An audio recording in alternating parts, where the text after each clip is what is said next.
Good morning and welcome back. And as we learn new details about the murder of Mollie Tibbetts, new questions are being raised about the illegal immigrant arrested for it.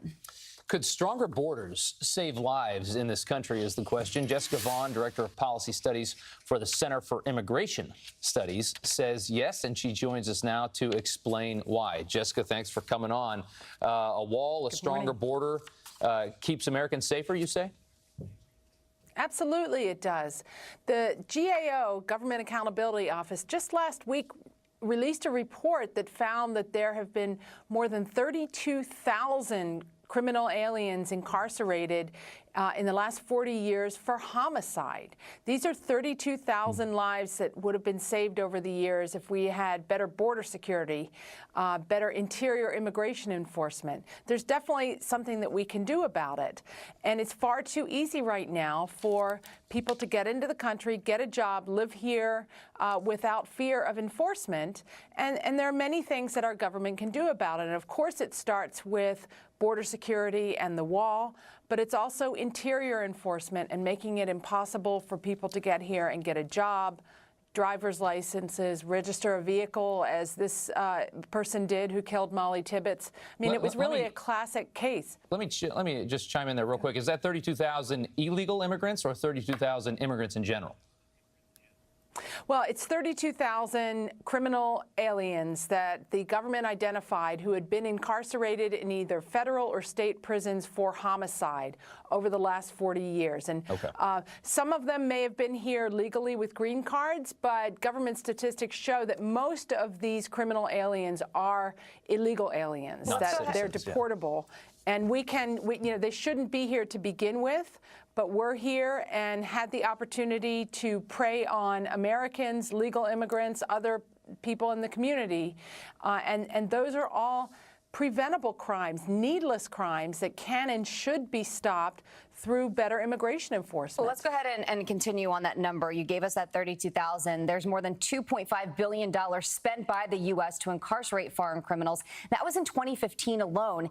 And an estimated 75% of illegal immigrants obtain false documents. Jessica, what do you say to the critics who don't believe in needing better border security, who don't believe in the wall? Well, they're completely wrong and are oblivious to the effects that unchecked illegal immigration has on our communities.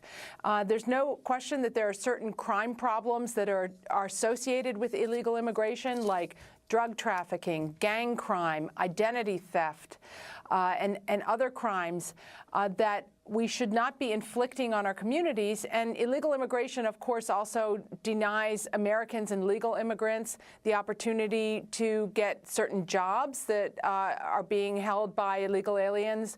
And as you mentioned, it's costly for taxpayers as well. Not only the cost of prosecuting that fraction of the illegal alien population that's committing crimes, but also in providing services to people who are in the country illegally, but still accessing welfare benefits, schooling, and other things that we don't do enough due diligence in screening out people who shouldn't be receiving them. Jessica, so there are lots of things that can be done. We heard the lawyer last night for this young man in Iowa that killed this young girl say that his immigration status is just rhetoric. The fact that he's illegal is just rhetoric. We're seeing this develop into something where it's almost as if to say that it's racist to even consider somebody's immigration status. Not too long ago, this was, something that was important to both parties, that people should be here legally. What has changed? Well, yeah, there's no doubt that both Republicans and Democrats have been complicit in blocking necessary reforms to the law that would address this problem. But it really shouldn't be a partisan issue. It affects everyone, and particularly the crimes committed by people in the country illegally often occur in immigrant communities, and they are frequently the victims of these crimes. So it's not an issue of race or ethnicity. Your immigration status is not dependent on that, and enforcement is blind to people's ethnicity. We need to enforce the laws regardless of who is breaking them. And it shouldn't, I think this effort to to have this be a racial issue is really one of desperation, because there are no facts to support their position for open borders. Jessica Vaughan, thank you very much. Conversation we will certainly continue to have.